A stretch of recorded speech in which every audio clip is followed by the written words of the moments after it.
Hey kids, this is Ivan. How you doing? Picture this. You and I are convinced that we're living intentionally. We have goals and we're pushing towards them with single-minded intensity. Because, hey, we're not drifting aimlessly, right? But what if I told you it's possible that we're still drifting, but this time we're doing it at full throttle?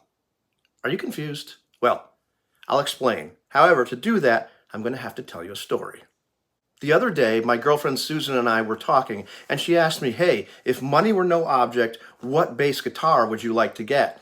And I couldn't answer the question because there's so many good ones, but we modified the question a little bit and started talking about, hey, what would you do if money were no object? And when the question turned to me, I was confused by my answer because I said, well, I suppose on any given day I would do what I felt like doing. And it confused me because I don't consider myself a spontaneous person. In fact, if you ask anybody that knows me, they would say, no, Ivan is not a spontaneous person. However, the more I thought about it, I realized it wasn't that I had a lack of spontaneity. It's that I'm constrained. I'm constrained by financial concerns, and I'm constrained by obligations like, hey, I can't stay up that late because I have to go to work tomorrow. That got me thinking about when I was a little boy, definitely less than 12. And when I was that young, I pursued my passions wholeheartedly. Every day I might sit around and read for hours, sometimes for days at a time, studying a particular subject. Or I would go out and I would explore the world. I'd go deep into the woods. I'd check nature out. I'd look at bugs. I actually looked at a lot of stuff under a microscope. I pretty much went where my heart led me. And I had this huge love of learning and of exploration. In a very real sense, I was living completely authentically and being true to myself. And yes, I know, when we become adults, we put aside such childish things and we become responsible and productive and we have obligations and we conform to society and we become, all that kind of stuff just killed who I really was. It took away all of those things that make me, me. And that was one of the biggest reasons I decided to escape the 9 to 5 and to do my own thing and reclaim that sense of who I actually was that had been buried for so many years. You may have a completely different reason for wanting to make a change in your life. It really doesn't matter. What matters is, what do we do when we want to make a change? Well, we do the obvious. We set goals. We make plans. We set up trajectories. Maybe we get guidance from a coach or a mentor or somebody else that can help us get to where we want to go. And we grind towards it. We hustle. We do everything that we need to do in order to achieve whatever it is that we're trying to do. Like maybe you want to get a nursing degree. Maybe you want to get your master's. Maybe you want to grow a YouTube channel to the point where you can quit your job. Maybe you want to double or triple your income from your freelance art business. It doesn't really matter. What matters is that we're pushing towards it and we're pushing towards it single-mindedly. It feels really empowering. You made a decision to pursue these things. Nobody else did. And so you persist, you check your progress, you check your metrics, and you keep on going. This sort of approach is really popularized by hustle culture, where you really devote your time and energy towards achieving your goals. But as we push on, there is this kind of invisible trap that's really easy to fall into. I know it's easy because I've done it several times.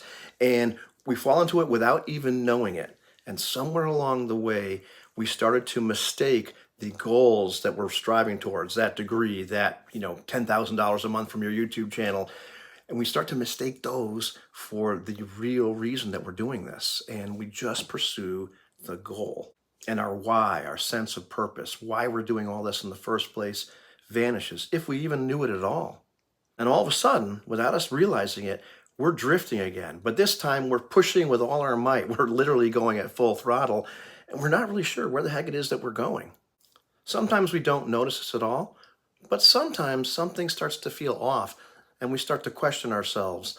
And maybe we don't know what it is, but it just doesn't feel right. And we might ask ourselves, I shouldn't be feeling this way. I'm living with intention. But we've started to believe that living with intention is consciously planning our life, step by step and goal by goal. And that's not what it really is. To me, in its purest form, living with intention is having a set of values and principles and passions that help you navigate life. They are literally your compass or your true north. As life unfolds before you, you're able to make decisions based upon what you've internalized, what you know are your real values, your real core passions. That's living with intention when you're in alignment with that. All those guiding principles help us determine the kind of life that we want. We set all those other goals in order to help us achieve that life. Remember?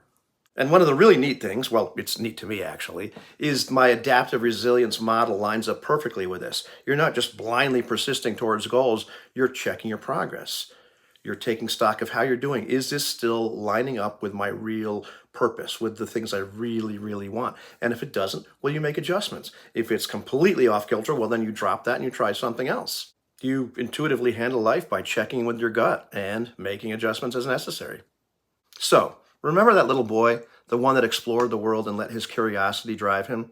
Well, I'm still that little boy. And one of the reasons that I work so hard now to escape the 9 to 5 and have something of my own is so I can return to a state where I can do what I really would like to do, where I can be my authentic self without constraints. I don't know what your end state is, what you're after, but I do know it's really important. And if we don't remember our purpose, the one that we've created for ourselves, we run the risk of becoming slaves to our goals and letting them dictate our lives. And we're just drifting, but at full throttle, putting all of our might into it. And that's definitely no way to live. So if this struck a nerve, if any of this resonated with you, I would love to hear about it. If you liked the video, go ahead and like it. If you want to hear more content like this, well, go ahead and subscribe. But I would really love to hear your comments. If this resonates, if you think I'm crazy, if you've had experiences like this, I would really love to hear them. And thanks a lot for watching. I'll see you later, kids.